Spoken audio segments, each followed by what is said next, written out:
ஓம் ஸ்ரீ குருப்யோ நமஹா. பல ஆண்டுகளுக்கு முன் ஒரு தீபாவளி அன்று காஞ்சி சங்கர மடத்தில் மகா பெரியவர் பக்தர்களுக்கு அருளாசி வழங்கி கொண்டிருந்தார். பக்தர்கள் நீண்ட வரிசையில் காத்திருந்தார்கள். அந்த வரிசையில் 9 வயது மதிக்கத்தக்க சிறுமியும் நின்றிருந்தாள்.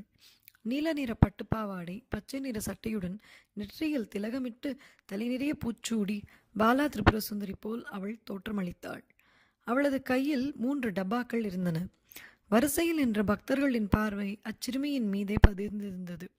எல்லாரும் கண்கொட்டாமல் பார்த்து கொண்டிருந்தனர். இப்படி கூட திவ்ய அழகுடன் ஒரு பெண் இருப்பாளா என்பதே அவர்களின் ஆச்சரிய பார்வைக்கு காரணம். திடீரென பெரியவர் அந்த சிறுமியை அழைத்தார். உன் பெயர் என்னம்மா? எங்கிருந்து வருகிறாய்?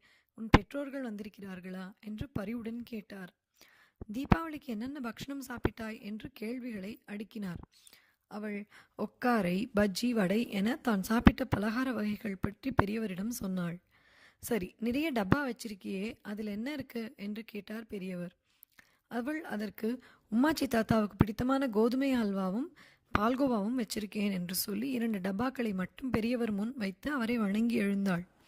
தன் மடியில் ஒரு சிறிய டப்பாவை வைத்திருந்த அச்சிறுமியை நோக்கி, சரி, 2 டப்பாக்கள் நிறைய பக்ஷணம் கொண்டு தந்திருக்க, இன்னொரு டப்பாவில் என்ன வச்சிருக்க, அதை ஏன் தரல என்றார்.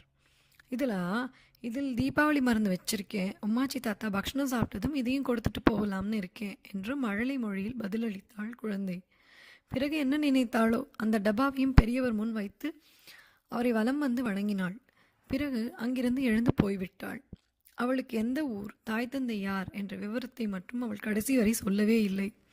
அந்த சிறுமியை பக்தர்கள் மனம் முழுவதும் தேடி அலைந்தனர். யாராலும் கண்டுபிடிக்க முடியவில்லை. அன்னை பாலா திரிபுர சுந்தரியே அங்கு வந்து பெரியவருக்கு பக்ஷணம் அளித்ததாகத்தான் எல்லாரும் பேசிக்கொண்டார்கள். பெரியவருக்கு அம்பாளின் வடிவான பாலா திரிபுர சுந்தரி என்றால் மிகவும் பக்தி. அவளே நேரில் வந்ததாகத்தான் அவரும் கருதியிருப்பார்.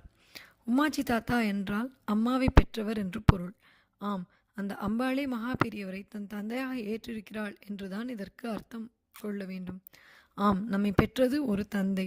நம்ம எல்லாருக்கும் தந்தை, நடமாடும் தெய்வமாய் விளங்கிய காஞ்சி மகா சுவாமிகள்.